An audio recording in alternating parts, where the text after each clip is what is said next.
আল্লাহ পাকের ওলি অজানয়নে ঝরঝর ঝরঝর করে কাঁদে। ওই ব্যক্তি জিজ্ঞাসা করে, আপনি এমন করে কেন কাঁদেন? বলছেন, না না না, আমি এমন করে কবরের পাশ দিয়ে যাচ্ছিলাম, হঠাৎ করে ক্লান্ত হয়ে গিয়ে আমি স্বপ্নে পড়ে গিয়েছিলাম। আমি যখন ঘুমিয়ে গিয়েছিলাম, ঘুমের মধ্যে স্বপ্নের মধ্যে দেখতে পেলাম কবর থেকে ফেটে কিছু মানুষ নেকি নিয়ে কবরের মধ্যে প্রবেশ করছে। কিন্তু একজন ব্যক্তি আছে যে কিনা একটা ছেঁড়া পাতা কালো জামা পরে এমন করে একটা গাছের সামনে নিচে দাঁড়িয়ে আছে। আমি তাকে জিজ্ঞাসা করলাম, বলছি, না না না, আমার স্ত্রী ছিল, আমি যখন ইন্তেকাল করেছি আমার কিছু গচ্ছিত সম্পদ আমার স্ত্রীর কাছে দিয়ে এসেছি। কিন্তু না না না, আমার স্ত্রী বিয়ে করে নিয়েছে, বিয়ে করার পরে তার স্বামীর সঙ্গে সুন্দর করে ঘর সংসার করছে। এ যুবকেরা, এ নবী পাকের উম্মত উম্মতিরা, আল্লাহ পাকের ওলি যখন এই কথা বললেন, পিছনে পর্দার ভিতর থেকে ওই মহিলা শুনতে পায়। হঠাৎ করে সে এতদিন পরে তার স্বামীর কথা মনে পড়ে যায়। এ যুবকেরা, এ নবী পাকের উম্মত উম্মতিরা, হঠাৎ করে স্বামীর কথা মনে পড়ে যাওয়ার পরেতে অজানয়নে ঝরঝর ঝরঝর করে কাঁদে। এ আমার ভাইজানেরা, সুন্দর করে ওযু করে নামাজের মাসাল্লাটা বিছিয়ে দিয়ে আল্লাহর কোরআন তেলাওয়াত করে আল্লাহর কাছে স্বামীর জন্য কাঁদতে লাগে। ওগো রব্বুল আলামিন, আল্লাহ আমার ভুল হয়ে গিয়েছে, আমার ভুল হয়ে গিয়েছে।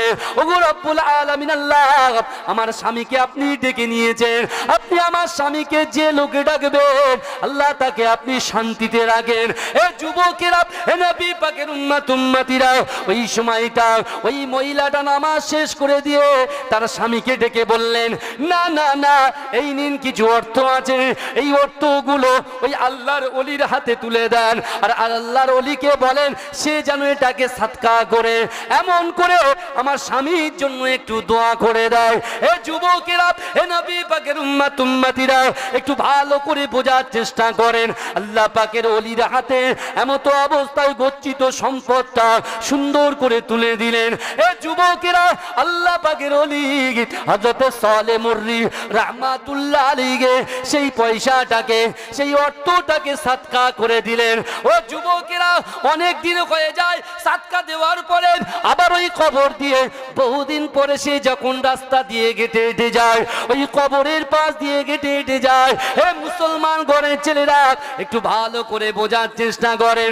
সে যখন এমন করে আবার ক্লান্ত হয়ে গিয়ে সে যখন আবার ওই জায়গায় ঘুমিয়ে পড়ে, এ যুবকেরা, ঘুমিয়ে স্বপ্ন দেখে আল্লাহ পাক রব্বুল আলামিন ওই কবরের ভিতর থেকে মাইয়েত গুলো সকলে সাফেদ জামা পরে দাঁড়িয়ে আছে। উনি তাদের দিকে তাকালেন না, যিনি একটা কালো ছেঁড়া পাটা জামা এমন করে পরিধান করে মনটা খারাপ করে কোণে দাঁড়িয়েছিলেন, সেদিকে যখন তাকিয়েছে, এ যুবকেরা, যেই তাকিয়েছে তিনি দেখতে পাচ্ছেন সেই ব্যক্তিটাও সাফেদ জামা পরে এমন করে আল্লাহ পাক রব্বুল আলামিন সে যে সাদকা করেছে, তার স্ত্রী যে দোয়া করেছে, ওই দোয়াটাকে কবুল করে নিয়ে আল্লাহ পাক রব্বুল আলামিন তার কাছে নেকি পাঠিয়ে দিয়েছে। আল্লাহ পাকের ওলির ঘুমটা ভেঙে গেল। এ যুবকেরা, ঘুম ভাঙার সাথে সাথে আল্লাহ পাকের ওলি আস্তে আস্তে ওই বাড়ির সন্ধান করতে লাগলো। এ যুবকেরা, এ নবী পাকের উম্মত উম্মতিরা, এ নবী দিবানারা, ওই ব্যক্তি আল্লাহ পাকের ওলি এমন করে খুঁজতে খুঁজতে ওই বাড়ির সামনে চলে যায়। ও যুবকেরা, বাড়িতে গিয়ে ঘরের আওয়াজ দেয়। আওয়াজ যখন করে, একজন ব্যক্তি ঘর থেকে বার হয়ে আসে। বার হয়ে আসার পরেতে আল্লাহ পাকের ওলি তার সঙ্গে সালাম বিনিময় করে। এ যুবকেরা, এ নবী পাকের উম্মত উম্মতিরা, ওই কবরে আমাদেরকে চলে যেতে হবে বাবা, একটুখানি সাবধান হয়ে যান, একটুখানি ভালো করে শুনে নিয়ে যান। এ যুবকেরা, এ নবী পাকের উম্মত উম্মতিরা, আমার ভাইজানেরা, এ নবী পাকের উম্মত উম্মতিরা, এ নবী দেবানারা, আল্লাহ পাকের ওলি বাইজিদ বুস্তামি রাহমাতুল্লাহ আলাইহি 300 দিরহাম টাকাটা তার হাতে তুলে দিল। এ যুবকেরা, ওই ব্যভিচারিণী নারী বল বলতে লাগলো, আজ থেকে এখন থেকে আমি আপনার, আপনি আমার, আপনি আমাকে যা বলবেন আমি করতে বাধ্য। এ যুবকেরা, এ নবী পাকের উম্মত উম্মতিরা, এ নবী দেবানারা, আল্লাহর পাকের ওলি বাইজিদ বুস্তামি রাহমাতুল্লাহ আলাইহি ঘরের ভিতরে ঢুকে অঝর নয়নে জজ্জর জজ্জর জজ্জর করে কাঁদে। এ যুবকেরা ওই ব্যভিচারী নারীকে বলছে, তুমি কথাটা কি সত্যি বললে? এখন থেকে তুমি আমার, আমি তোমার। বলছে, হ্যাঁ হ্যাঁ, আমি আপনার, আপনি আমার।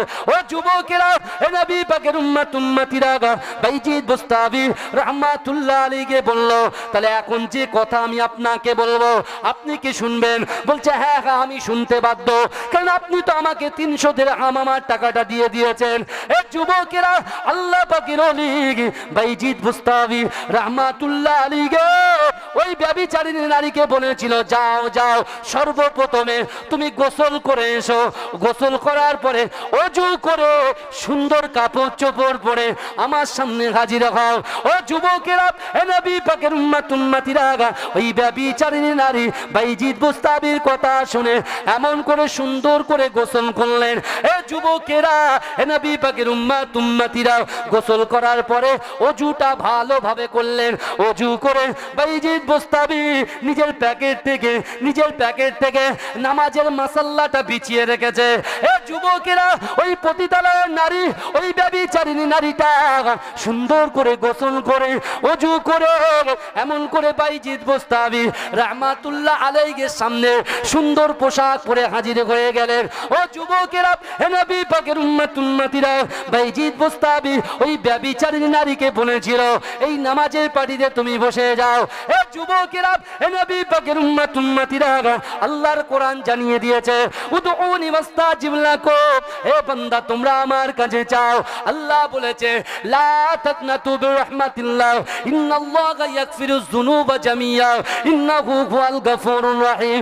এ যুবকেরা, হে নবী পাকের উম্মত উম্মতিরা, আল্লাহ পাকের ওলি বাইজিদ বুস্তামি রাহমাতুল্লাহ আলাইহি পাশে নামাজের মাসাল্লায় 2 রাকাত শুকরিয়ার নামাজ পড়ে আল্লাহর দরবারে দোয়া তুলে কাঁদতে লাগলেন, ওগো রব্বুল আলামিন আল্লাহ, আমি বাইজিদ বুস্তামি এই ব্যভিচারী নারীকে আপনার সামনে হাজির করে দিলাম। ফয়সালা হলো আপনার, আপনার ফয়সালা। হেদায়েত দেনেওয়ালার মালিক আমি বাইজিদ বুস্তামি নয়, হেদায়েত দেনেওয়ালার মালিক হচ্ছেন আপনি আল্লাহ। কিন্তু আপনি কোরআনে বলেছেন, লা তাকনাতু বিরহমাতিল্লাহ, বান্দা আমার রহমত থেকে নিরাশ হয়ে যাস না। ওগো রব্বুল আলামিন আল্লাহ, আমি বাইজিদ বুস্তামি আপনার রহমত থেকে নিরাশ না হয়ে কোরআনের ওই আয়াতের দিকে ফলো করে আপনি যে বলেছেন, উদউনি ওয়াস্তাজিব লাকুম, বান্দা তোমরা আমার কাছে চাও। ওগো রব্বুল আলামিন আল্লাহ, আমি বাইজিদ আমার মনের আশা এই ব্যভিচারী নারীটাকে আপনি ক্ষমা করে দেন, আপনি মাফ করে দেন, একে আপনি ভালো করে দেন। এ যুবকেরা, এ নবী পাকের উম্মত উম্মতিরা, আল্লাহ পাকের ওলি বাইজিদ বুস্তামি যখন ওজন নয়নে জজ্জর জজ্জর জজ্জর জজ্জর জজ্জর করে কাঁদে, ওই নারীর মনটা নরম হয়ে যায়, ওই নারীর মনটা নরম হয়ে যায়।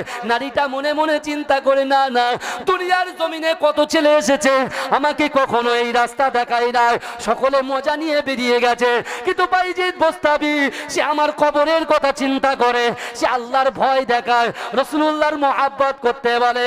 এ যুবকেরা, ওই ব্যভিচারী নারীটা এমত অবস্থায় বাইজিদ বুস্তামির সামনে বলছে, হুজুর না না, আপনি কাঁদবেন না, আজকে জীবনের প্রথম কোনো মানুষ আমার জন্য কাঁদে নাই, কিন্তু আপনি যে কেঁদেছেন, কিয়ামতের ভয় দেখিয়েছেন, কবরের ভয় দেখিয়েছেন, জান জান জান, আজ থেকে আমি এই পাপ কাজটা ত্যাগ করে দিলাম। জোরে বলা যাবে? এই চিৎকার করে জোরে বলা যাবে? নারে তাকবীর, নারে তাকবীর। বাইজিদ বুস্তামির কাছে গিয়ে বলছেন যে আজ থেকে আমার নিজের শরীর বিক্রি করা যে স্বভাবটা আমার ছিল, আমি আজ থেকে তওবা করলাম। জোরে বলুন না, এ জোরে বলবেন না সুবহানাল্লাহ, নারে তাকবীর। এখন চিন্তা করেন, অবস্থা দেখেন, এখন বলেন, এখন ওই যে শরাবখানার যে ওয়েটার, তার যে ব্যবহারটা, ওই ব্যবহারটা যদি মসজিদে হতো, তাহলে মসজিদে মুসল্লি বাড়তো না কমতো? এই জোরে বলেন ভাই, বাড়তো তো? হ্যাঁ, খারাপ জায়গায় ব্যবহার ভালো হয়ে গেছে, আর ভালো জায়গায় ব্যবহার খারাপ হয়ে গেছে। এই তো আমাদের অবস্থা চলছে, বুঝতে পারছেন না? এখনো সময় আছে বাবা, নিজেদেরকে পরিবর্তন করে দেন। নিজেদের পরিবর্তন যদি না করেন, নিজেদের সন্তানকে যদি ইসলামিক শিক্ষায় শিক্ষিত না করতে পারেন, কাল কিয়ামতের মাঠেও কিন্তু আপনি সুখে থাকতে পারবেন। যদি সুখ চান, যদি সুখ চান, যদি শান্তি চান, হে যুবক, দুনিয়ার জমিনে তোমার বেডরুমটা যেভাবে তুমি সাজাচ্ছ, তোমার মোটরসাইকেলটা যেভাবে মডিফাই করছো, তোমার পায়ের জুতোটা যে সুন্দর ব্র্যান্ডেড জুতোটা তুমি পরছো, ব্র্যান্ডেড ঘড়ি পরছো, তোমার কবরে ওরকম ব্র্যান্ডেড জিনিস, যেটা আল্লাহ দিহিত আল কোরআন, ওই ব্র্যান্ডেড জিনিসের সাথে কোরআনের সাথে মহাব্বত করার চেষ্টা করো। যদি কোরআনকে মহাব্বত করতে পারো, হাদিসকে মহাব্বত করতে পারো, হাদিস অনুযায়ী জীবন যাপন করতে পারো, বিশ্বাস করো এ যুবক, আজকে দুনিয়ার জমিনে যে নেতার পিছনে ছুটে বেড়াচ্ছ, তোমার ইন্তেকালের পরে ওই নেতা তোমার কবরে যাবে না। বিশ্বাস করো, হায়াতুন নবী, নূর নবী, হাবিবে লবিবে তাবিব জনাবে মুহাম্মদ রাসূলুল্লাহ সাল্লাল্লাহু আলাইহি ওয়াসাল্লামের মতো নেতাকে যদি ভালোবাসতে পারো, তোমার সন্তান তোমার কবরে যাবে না, তোমার ভাই বোন তোমার কবরে যাবে না, তোমার বন্ধু বান্ধব যাবে না। বিশ্বনবী মদিনা থেকে রুহানি হালাতে তোমার খবর নিতে তোমার কবরের মধ্যে চলে আসবে। জোরে বলা যাবে না? হ্যাঁ আমার ভাইরা, আসুন না নিজেদেরকে পরিবর্তন করি। এই বিশ্বনবী রাসূল সাল্লাল্লাহু আলাইহি ওয়াসাল্লামের কন্যার কথা বলছিলাম, ফাতেমাতুজ জোহরা, মনে আছে তো? এই কথা বলেন না। সেই ফাতেমার কাছে কে এসেছে? একজন ইহুদি নারী এসেছে, যে ফাতেমা রাদিয়াল্লাহু তাআলা আনহার মহব্বতে বিভোর হয়ে গেছে, পাগল হয়ে গেছে, পাগল পাড়া হয়ে গেছে, যেমন করে আমরা মুজাদ্দিদ জামানের জন্য পাগল। এই পাগল তো নাকি? এই কথা বলেন না, পাগল তো। আবার কিছু ছাগলও কথা বলছে নানান রকম, তাদের কথা গুরুত্ব দিচ্ছেন না তো? এই কথা বলেন না, দিচ্ছেন না, দেবেন না, দেবেন না। বিশ্বাস করুন, যে জায়গায় আছেন একই নৌকায় পা দিয়ে রাখেন, দু নৌকা পা দিলে পা চিরে যাবে, মাঝখানে পড়ে যাবে, কেউ বাঁচানোর লাইন পাবেন না। যেটা ধরবেন একটা ধরুন, কিন্তু আমরা ভয় আল্লাহকে পাই। মুজাদ্দিদ জামান দাদা হুজুর পীর কেবলা রাহমাতুল্লাহ আলাইহি, তিনি কি কখনো বলে গেছেন এই আমার কবরের কাছে গিয়ে তোরা আমার কাছে চাবি? বলেছে? এই কথা বলেন, বলেছে? বলেনি। তাহলে যারা ভুল বোঝাচ্ছে ওদের থেকে দূরে থাকেন বাবাজি। যে যা বলছে বলুন, মাথাটা নিচু করে রাখেন, জয় কিন্তু হবে। কথা ঠিক বলছি না ভুল বলছি? হ্যাঁ আমার ভাইরা, মা ফাতেমাতুজ জোহরা রাদিয়াল্লাহু তাআলা আনহা, তিনি যখন তার বাড়িতে আছে, সেই ইহুদি নারীর বাড়ির থেকে তার বিবাহর প্রস্তাব দিয়ে তাকে বিবাহ দেওয়ার একটা চক্রান্ত যখন শুরু হয়েছে, সে তখন তার বাড়ির লোকে সেই ইহুদি নারীর পিতা মাতা দুজন বসে বসে বলছে, একটা মজা আজকে হবে, আমার মেয়ের বিয়েতে একটা মজা দেখানো হবে। বলে কি মজা দেখানো হবে? বলে মোহাম্মদ তো আমার মেয়ের বিয়েতে আসবে না, আমি যখন বলবো মোহাম্মদ, আপনারা কি বলবেন? এই জোরে বলেন বাবাজি, সাল্লাল্লাহু আলাইহি ওয়াসাল্লাম। কথার মাধ্যম দিয়ে বলছি যে মোহাম্মদ মুস্তাফা সাল্লাল্লাহু আলাইহি ওয়াসাল্লাম আসবে না, কিন্তু মোহাম্মদের মেয়ে কিন্তু আসতে বাধ্য। সে যখন আসবে, আমাদের যত ইহুদি কুটুম আছে, যত আমাদের রিলেশনশিপের মধ্যে যারা আছে, তাদের সামনে মোহাম্মদের মেয়ে, যে মোহাম্মদ তার মেয়েকে মহব্বত করে, ভালোবাসে, তাকে এত বেইজ্জতি করব, তাকে এত লাঞ্ছিত করব, এত অপমানিত করব, জিন্দেগি জীবনে মোহাম্মদ বুঝতে পারবে যে কত ধানে কত কিছু। বুঝতে পারছেন না? ওরা এরকম ভাবে চিন্তা করছেন। আর এই খবর জানে কে? জোরে বলেন, এই খবর জানে কে? এখন ওরা বলছে, এই স্বামী স্ত্রী আলোচনা করছে, ইহুদিরা স্বামী স্ত্রী আলোচনা করছে, কারণ মোহাম্মদের বাড়ি তো ভিখারি, কিচ্ছু নেই। জোরে বলুন নাউজুবিল্লাহ। এই আমার রসুল যদি চাইতেন, আমার রসুল জবান দিয়ে যে কথাটা বলতেন, আল্লাহ আসমানে কবুল করে নিতেন। জোরে বলুন। এই আমার রসুল যদি চাইতেন, আমার রসুল ওহদ পাহাড়কে সোনা বানিয়ে নিতে পারতেন। আমার রসুলুল্লাহর কোনো অভাব থাকতো না, আমার রসুলুল্লাহর কোনো অভাব থাকতো না। কিন্তু রসুল তার 63টা বছর জিন্দেগিতে আমাদের জন্য চিন্তা করেছেন। জোরে বলবেন না? উম্মত কিভাবে জান্নাতে যাবে, রসুল ওই চিন্তা করেছেন। ওই জন্য রসুল তার ব্যবসা বাণিজ্য, তার ব্যাংক ব্যালেন্স, তার অর্থ সম্পদের দিকে রসুল কিন্তু যাননি বাবা। বিশ্বনবী রাসূলুল্লাহ সাল্লাল্লাহু আলাইহি ওয়াসাল্লামের উপরে কুরুচিকর মন্তব্য করে তারা বাড়িতে বলছে যে মুহাম্মাদের কন্যা যখন ছেঁড়া পাটা জামা পরে আসবে, আর সবাই তো সাই জামা পরে আসবে, সবাই সুন্দর সুন্দর পোশাক আশাক পরে আসবে, হাইফাই পোশাক আশাক পরে আসবে, আর ওই অনুষ্ঠানে মুহাম্মদুর রাসূলুল্লাহ সাল্লাল্লাহু আলাইহি ওয়াসাল্লামের কন্যা একটা ছেঁড়া ফাটা তাবলি মারা পোশাক যেই পরে আসবে, সবার সামনে তাকে অপমান করব। কে বলছে? ইহুদিরা বাড়িতে বসে বসে চক্রান্ত করছে। এদিকে বিশ্বনবী রাসূলুল্লাহর কন্যা ফাতেমাতুজ জোহরা রাদিয়াল্লাহু তাআলা আনহার ওই বান্ধবীটা সে বাড়িতে যেই গিয়েছে, বাড়িতে গিয়ে সব শুনে বলছে যে আব্বু আমি বিয়ে করতে রাজি আছি, আমি বিবাহ করতে রাজি আছি, কিন্তু ফাতেমাকে দাওয়াত করতে হবে। জোরে বলবেন না? জোরে বলবেন না? ফাতেমাকে দাওয়াত করতে হবে। কিন্তু তার দিলের ভিতরে ইসলামের প্রতি মহাব্বত অলরেডি জন্মে গেছে। জোরে বলুন না। কিসের মাধ্যমে জন্মে গেছে? মহাব্বত, নরম নরম হৃদয় কার ভিতরে পেয়েছে? ফাতেমাতুজ জোহরার ভিতরে পেয়েছে। নরম হৃদয় পেয়েছে, তার ভিতরে কোরআন তেলাওয়াত পেয়েছে, তার ভিতরে নামাজ কালাম জিকির ফিকির প্রত্যেকটা জিনিস দেখেছে, তার নম্র ব্যবহার তাকে মুগ্ধ করেছে। জোরে বলুন না সুবহান। সে যখন এমন করে এসেছে, সে তখন বলছে হ্যাঁ যদি আপনার ফাতেমাতুজ জোহরা রাদিয়াল্লাহু তাআলা আনহাকে যদি আপনি ইনভাইট করেন তাহলে আমি বিবাহ করতে রাজি। বাড়ির লোক বলছে এই তো পয়েন্টে এসে গেছে, ফাতেমার দাওয়াত করবে, আমরা তো এটাই চাইছিলাম। চিন্তা করেন, অনেকে বলে এরা শুধু সব বাংলাদেশের ওয়াজ শুনবে আর বলবে সব বেদাত, কবর জিয়ারাত বেদাত, সবরেসানি বিদাত, এ বেদাত সে বেদাত।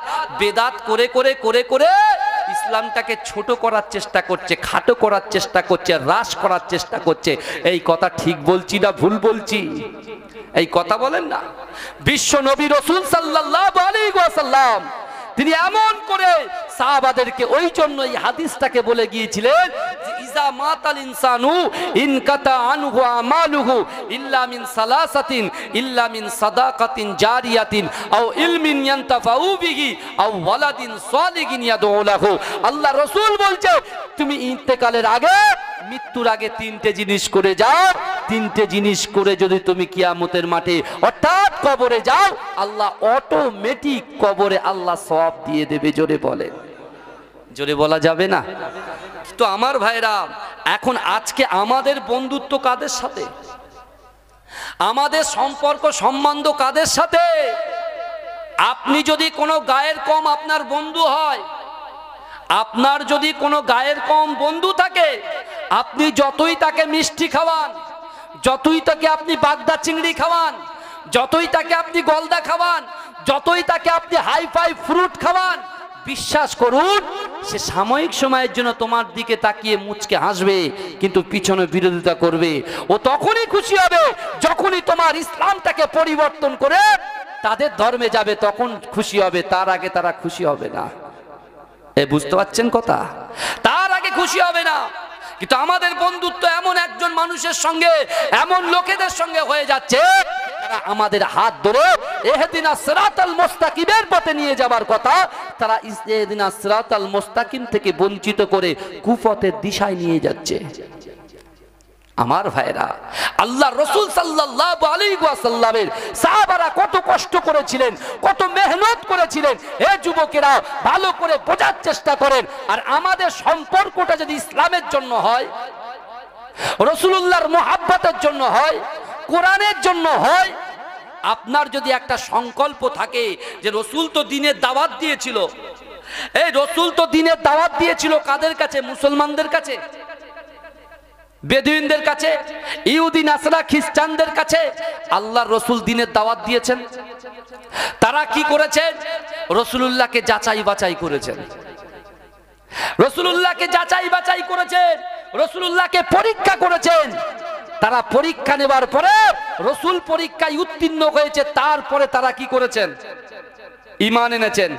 এই আমার রাসূলুল্লাহর লাশ চুরি করার জন্য ইহুদিরা চক্রান্ত করেছিল, আমার রসুলকে বিষ পান করানো হয়েছিল, আমার রসুলুল্লাহকে মারার চক্রান্ত করেছিল।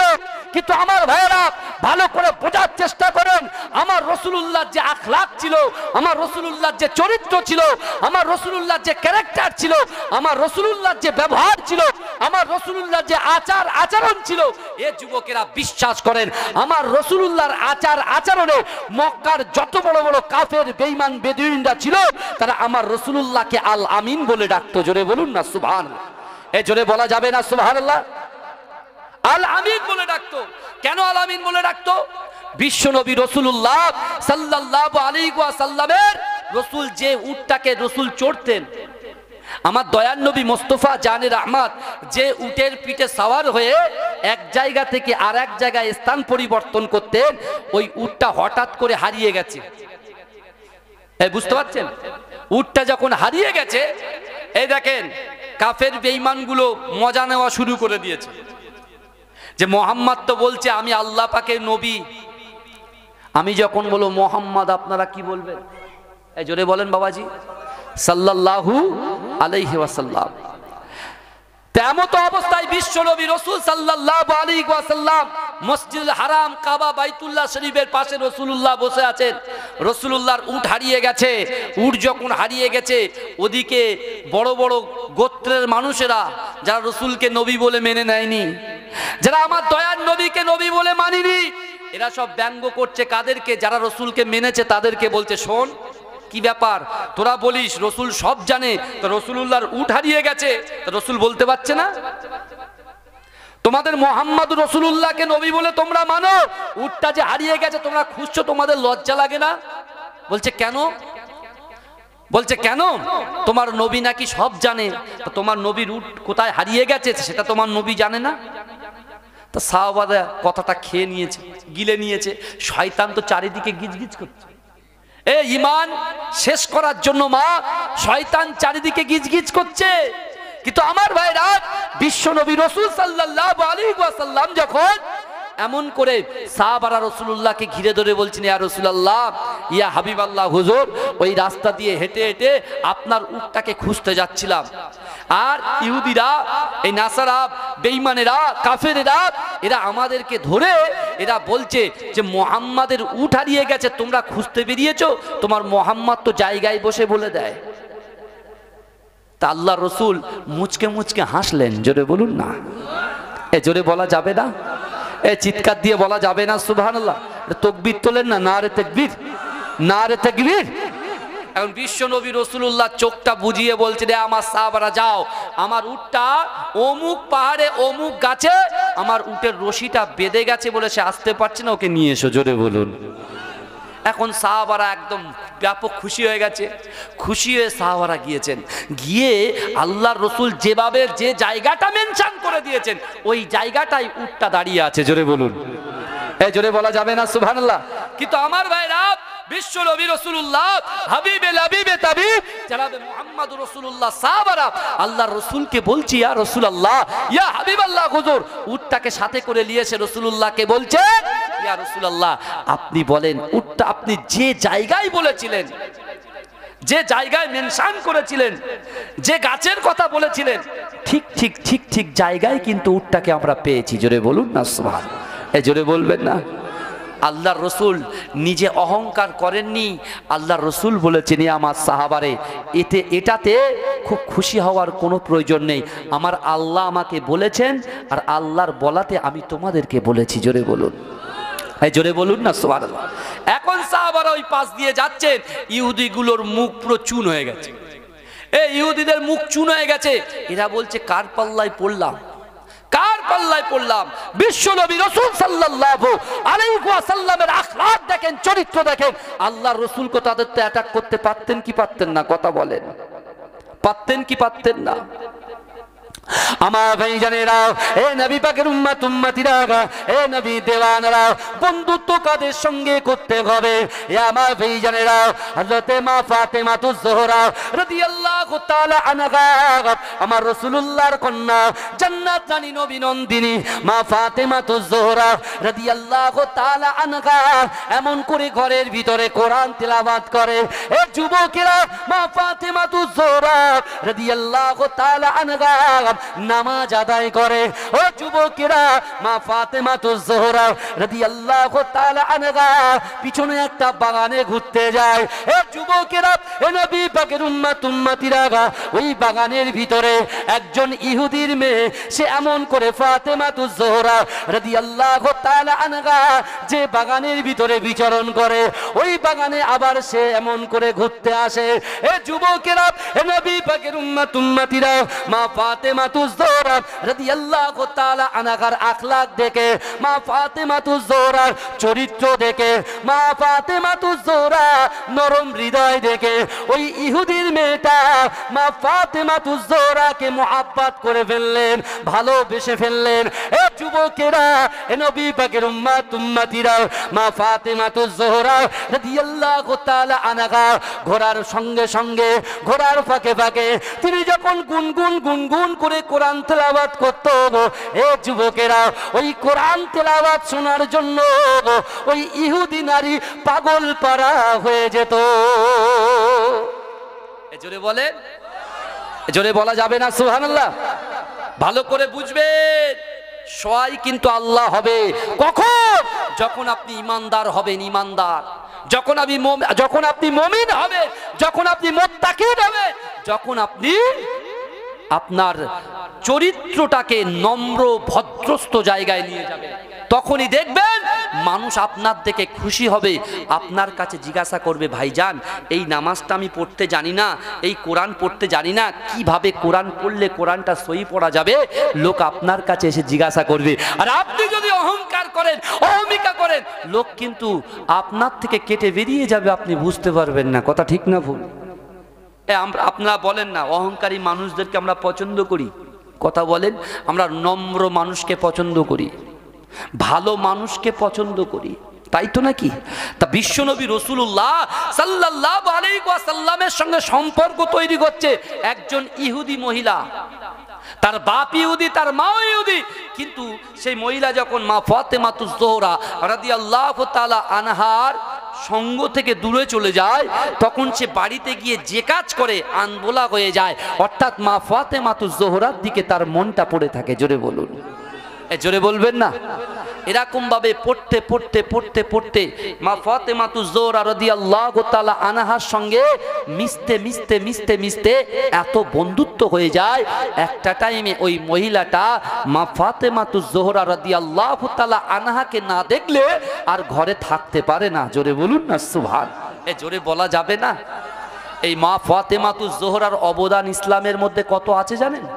এই আমরা তো বাড়ি শুয়ে আছি, বাড়ি বসে আছি, মজা করছি, কিন্তু মা ফাতেমাতুজ জোহরা রাদিয়াল্লাহু তাআলা আনহা 24টা ঘন্টার জন্য রাসূল যখন উম্মতের জন্য কাঁদতো, মা ফাতেমাতুজ জোহরা রাদিয়াল্লাহু তাআলা আনহা রাসূল নামাজের পাটিতে বসে উম্মত উম্মত করে যখন কাঁদতো, একদিকে ফাতেমাও নামাজের পাটিটা বিছিয়ে দিয়ে রাসূলুল্লাহর উম্মতের জন্য রাসূল কাঁদতো, আর ফাতেমা বাপের উম্মতের জন্য কাঁদতো। জোরে বলুন, জোরে বলা যাবে না?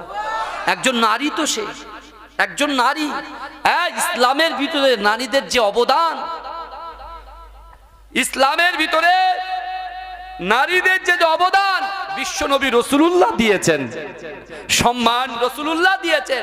এই নারী জাতিকে জ্যান্ত কবরের ভিতরে দাফন করা হতো, পুড়িয়ে দেওয়া হতো, মেরে ফেলা হতো।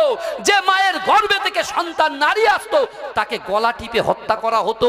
কিন্তু সেই বিশ্বনবী, জগৎ নেতা, বিশ্ব নেতা, হাবিবুল নবী তাবিব জনাবে মুহাম্মদুর রাসূলুল্লাহ তার চরিত্র দিয়ে, তার নরম হৃদয় দিয়ে ইসলামটাকে প্রসার করে দিয়ে প্রত্যেক বাড়িতে বাড়িতে কোরআন বন্টন করে দিয়ে গেছে। জোরে বলেন, জোরে বলবেন না? ভাইজান, এই কথাগুলো তো শুনতে হবে, এই কথাগুলো বুঝে একটু ফিকির করতে হবে। আমি মনে মনে করছি রাকিবুল ভাই দুটো গজল বলে শুনে চলে যাব না। ভাই আমি তো আপনাদের এখানে গজল শোনাতে আসিনি। হ্যাঁ, যদি আমি গজল বলি ঠিকই, কিন্তু আমি তো গজল শোনাতে আসিনি। আপনার রিকোয়েস্ট করেন বলি, কিন্তু আমার ভাইরা মোহাব্বত ইশক দেখুন, একজন ইহুদি ঘরের মেয়ে মুসলমান ঘরের মেয়েকে তার পোশাক আশাক, তার ব্যবহার, তার নম্রতা, তার ভদ্রতা, তার এডুকেশন, তার শিক্ষা দেখে সে তার জন্য পাগল পারা হয়ে গেলেন। জোরে বলুন, এই জোরে বলবেন না? আর আমরা কি করি? আমরা কি করি? ও ডিজে চালায়, আমিও নকল করে ডিজে চালাই গাড়ির ভিতরে, দুম দাম করে বাড়ি মারতে মারতে যাই। বুঝতে পারছেন না? ও কি করে? ও সুন্দর একটা হাতে সোনার ব্রেসলেট করেছে, আমার ঘড়িটা যেরকম বড় দেখতে পাচ্ছেন, চওড়া। হ্যাঁ, মুসলমান ঘরের ছেলে বিশাল বড় একটা ব্রেসলেট পরে ঘুরে বেড়াচ্ছে। ভাইজান, দুঃখ নেবেন না, কষ্ট নেবেন না, যে কথাগুলো বলছি একটু শোনা যাওয়ার চেষ্টা করবেন। আপনি বলেন, আপনার আখলাকে কি এটা কি শোভা পায়? এই কথা বলেন, শোভা পায়? এই সোনা পড়া ছেলেদের জন্য কি এই কথা বলেন? হারাম। কিন্তু যারা সোনা পড়ে তারা এই কথাটা শুনলে রাগ করবে কি করবে না?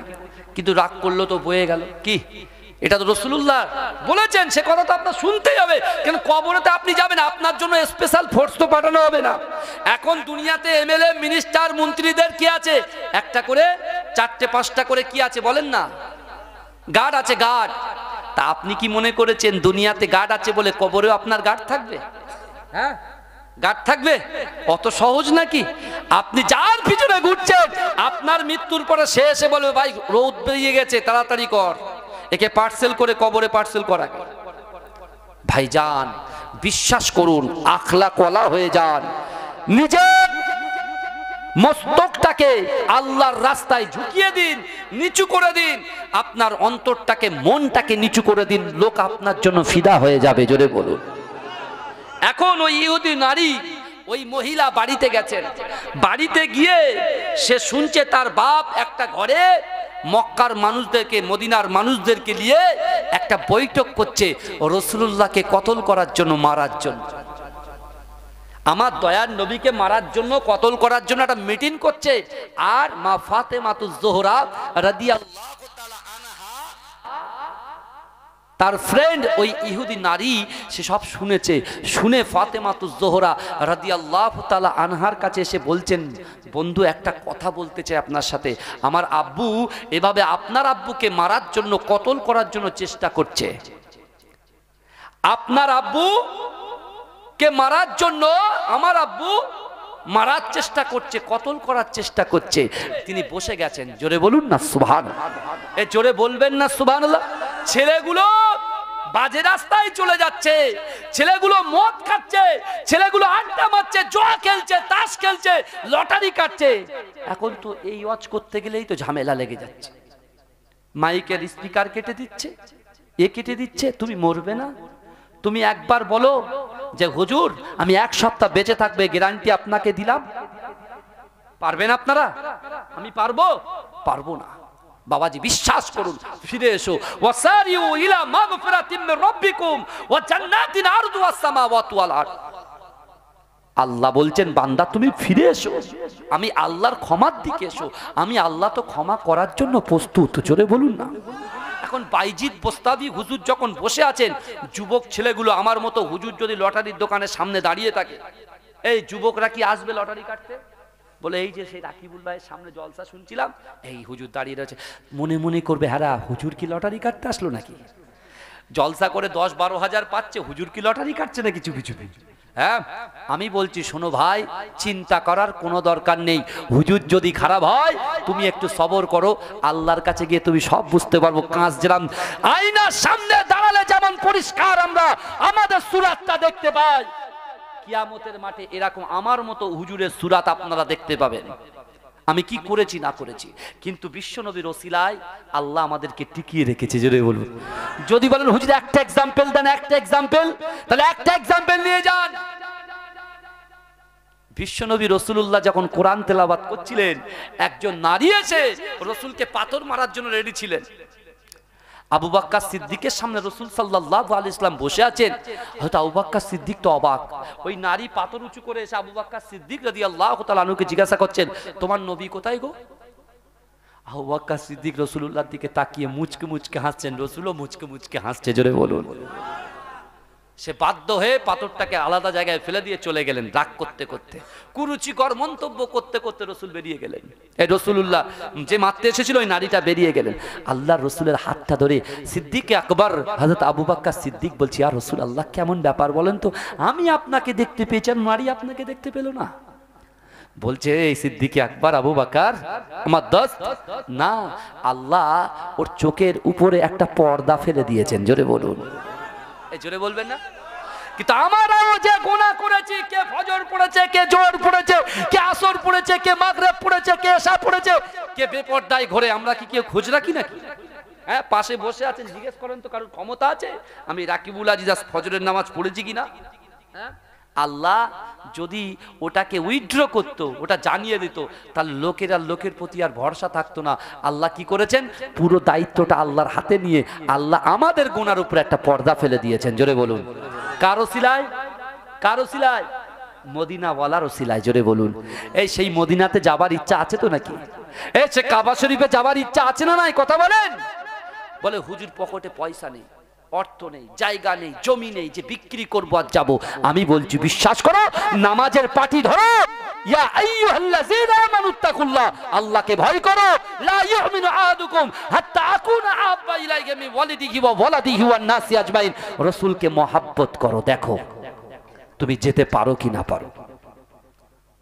আল্লাহর ওলি বাইজিদ বোস্তামি ওই পতিতালয়ের বাড়ির সামনে তিনি যখন বসে আছেন, ছেলেগুলো পালায়, ছেলেগুলো পালায়, ছেলেগুলো পালায়, লজ্জায় মুখ ঢাকে আর বলে ছি ছি ছি ছি ছি, যে হুজুরকে এত মহব্বত করতাম, ওই হুজুর একটা ব্যভিচারী নারীর বাড়ির সামনে তো বসে আছে।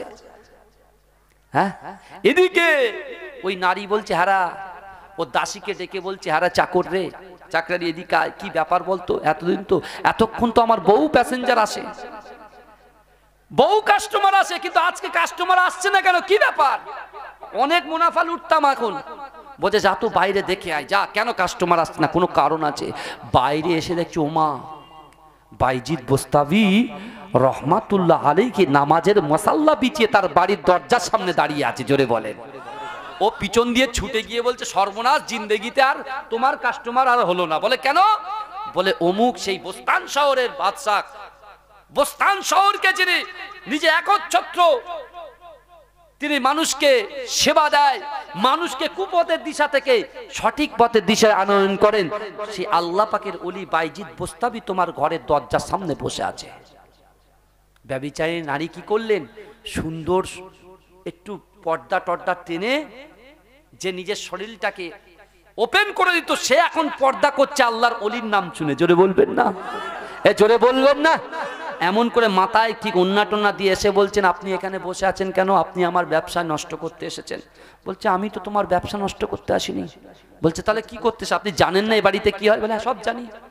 বলে আপনি কি? বলে হ্যাঁ, সব ছেলেরা যেরকম আসে আমিও এসছি। বলে তাই? বলে হ্যাঁ। বলে আপনি আমার রেট জানেন কত? বলে হ্যাঁ কত? 300 দিরহাম। বলে আমি 300 দিরহাম নিয়ে এসেছি। বলে চলেন ঘরে চলেন। ঘরে নিয়ে গেছে। এ বাবু ভালো করে বোঝার চেষ্টা, আমি ওই এক্সাম্পলটা দিয়েছি, মদের এক্সাম্পলটা অনেকে খারাপ লাগতে পারে, তাই এটা বলছি, ভালো করে শোনেন। এবারে হুজুর যখন ভিতরে চলে গেল, 300 দিরহাম ওই ব্যভিচারী নারীর হাতে তুলে দিলেন। যখন দিলেন, ব্যভিচারী নারীটা কি বলছে জানেন?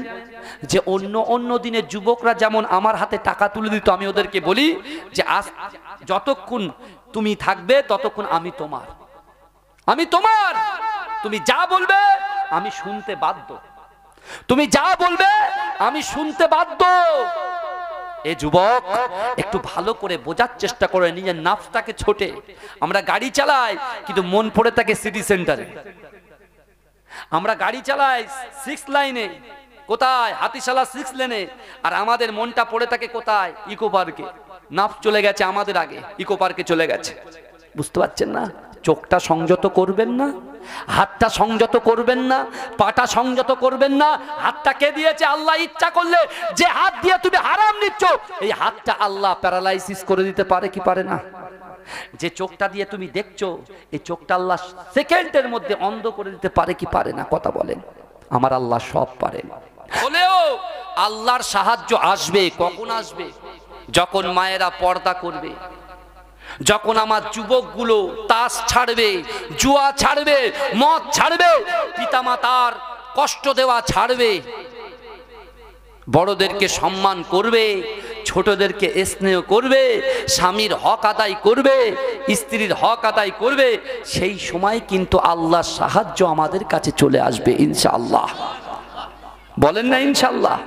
কারণ আল্লাহ কোরআনে বলছেন, এখন আমরা বলছি, অনেকে বলবে এই তো নামাজ পড়ি, মাথায় পাগড়ি বেঁধে বসে আছি, বুঝতে পারছেন না? এই তো মাথায় টুপি দিয়ে সব আল্লাহর ঘরের সামনে বসে আছে। হ্যাঁ, তাহলে আমি খাবার খাবো না, আমি ভাত খাবো না, আমি যাব না কাজে, আল্লাহ কেমন খাওয়াই দেখি, আল্লাহ সাহায্য তো করবে। কিন্তু আমার ভাই জানেরা, অত সহজ নয়। আল্লাহ কোরআনে বলে দিয়েছেন সাহায্য কাদের করবে আর সাহায্য কাদের করবে না, সেটাও কোরআনে আছে। কিন্তু আল্লাহ বলছেন, বান্দা বিসমিল্লাহির রহমানির রহিম আহাসিবান নাস ওয়া ইউতরাকু আইয়াকুলু আমান্না ওয়া হুম লা ইফতানুন।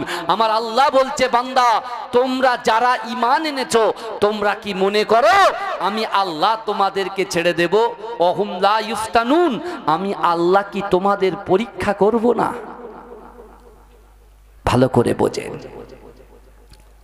এখন বিশ্বনবী রাসূলুল্লাহ বলেছেন কবরে আযাব হচ্ছে, আর আল্লাহ পাকের ওলি হযরতে সালেহ মুররি রাহমাতুল্লাহ আলাইহি তিনি সেই কবরবাসীর কাছে বলছেন, কবরবাসী বলছেন আমার বিবির কাছে গিয়ে যদি একটু খোঁজ নিয়ে আপনি, সে যদি একটু সাদকা করে দেয়, হয়তো আল্লাহ পাক আমাকে আযাব থেকে রক্ষা করবে। আমার ভাইজানেরা, এ নবী পাকের উম্মত উম্মতিরা, এ নবী দেওয়ানরা,